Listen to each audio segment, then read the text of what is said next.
निश्चय भाव में आप भल थे सुखर थे शांति थे भरपूर परिवार सहित आप समय नेउथिबे निज कर्मक्षेत्र में व्यस्त रहिले आम आम परिवार पई समय बाहर करवा नितांत आवश्यक कारण से ही आम समाज रे कर्म करुछे।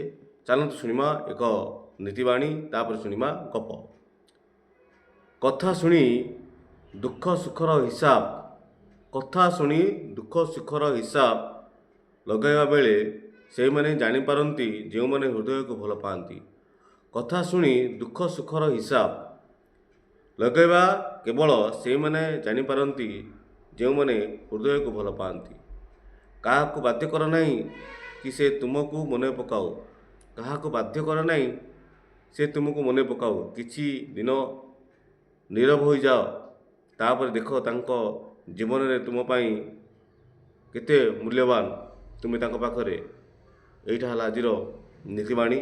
निश्चय आज्ञा केते बेले काहाकू अतिटा मुंडरे बसंतु नहीं अति लेंबू चिपुड़िले पिता आम जाने चलतु आम गोटे गप शुणा तापर आम किसी कविता नेक्स्ट पार्ट रे किसी कविता सचेतनामूलक कविता आम पाठ करवा। एक कौन गोटे बेपारी सबुदिने कौन करे ना गोटे ओट एवं गोटे गध उपरे तार बेपार वाणिज्य करने तार जिनपत्र लदी हाट को नहीं थाए। ओट एवं गध ओट हूँ बलवान एवं गध हूँ मठुआ से प्रतिदिन तार सबू व्यवहारिक जिनस सहित दुकानर सामग्री ओट एवं गध उपरे नहीं बजार को जाए। से बेपारी भारी कृपण थिला भारी निर्दयी थिला। प्रथम प्रथम ओट एवं ओट उपरे से अल्प किसी जिनस नहीं जाऊला जितेबले तार बेपार वाणिज्य बढ़िया को लगिला से कौन कला ना ओट उपरे आहुरी जिनस लदेला से ओट से समय से बेपारी को सचेतन करछि आज्ञा एते भार दिंतु नहीं मु भार सह्य करि पारुनी किंतु बेपारी जनक जितेबले ऑटोटी ताकू मना करछि से ताकू खाया को देनी गोटे राति खाया को देनी तापरे जितेबले भोक शोष मेंटे नहीं मनुष्य बाध्य होई कष्ट पड़े मध्य से कष्ट कार्य करथाए। मनुष्य हो जीव हो समस्त को कष्ट लगे ओट कष्ट सही जिनपतर नवा आनिया करे जिते देखला ओट करि मु गध कहीं करें से कौन कला गध उपर जिनस लदेला गध जितेबले तांको कहला गध को सेपरि भाव खाद्य पानी देला नहीं बाध्य हो गध जिनस बोहिया को लगेगा। एक कही बाटोईता घर ठारू सब आवासवाब पत्र ठू आरंभ करी जिनपत्र लदी देछि क्या ना गध उपरे अधिक परिमाण रे गध को भारी होती बेपारी किंतु बुझीपारुनी गोटे निर्दिष्ट गोटे पशु हो कि मनुष्य हो गोटे निर्दिष्ट सीमा अच्छी कौन कार्य कर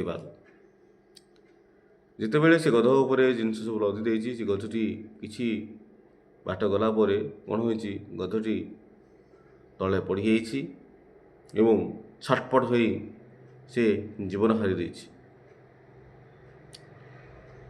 सेठी बेपारी कहूँ हाँ गधटा तो कम जिनस नौला सी न रही किसी असुविधा नहीं मो पाखे ऑटो अच्छी ओट तो बहुत बलवान सी तो बहुत जिनस नौ तो से दुख प्रकाश कला नहीं। ता परदिन कहला गधर भार ओट उपरे लदी दिगला ओट रास्ता चलिया लगिला ता पाद टलमल होगा लगिला एवं ओट तले पड़गला विशाल काय शरीर गोड़ हाथ गोड़ भांगीगला तले पड़गला एवं ओटटी मृत्यु मुखरे पड़ा। जितेबले दुई जन साथी बेपारीर ଚାଲିଗଲେ ସେତେବେଳେ ବେପାରୀକି ଭାରି କଷ୍ଟ ଲାଗିଲା।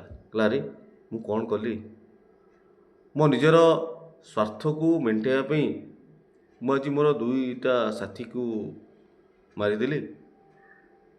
ଆରେ ମୁଁ ବର୍ତ୍ତମାନ ବେପାର ବାଣିଜ୍ୟ କରିବି କେମିତି? ଯେତେବେଳେ ବେପାରୀକୁ ସେଇ କଷ୍ଟ ମୁଣ୍ଡକୁ ଆସିଲା, ହୃଦୟକୁ ଆସିଲା, ସେ ସେତେବେଳେ ପସ୍ତେଇଲା ବେଳକୁ ଆଉ କିଛି ନାହିଁ। ଏଥିରୁ ଗୋଟିଏ ଆମେ ଶିଖିଲେ ସବୁ କାର୍ଯ୍ୟର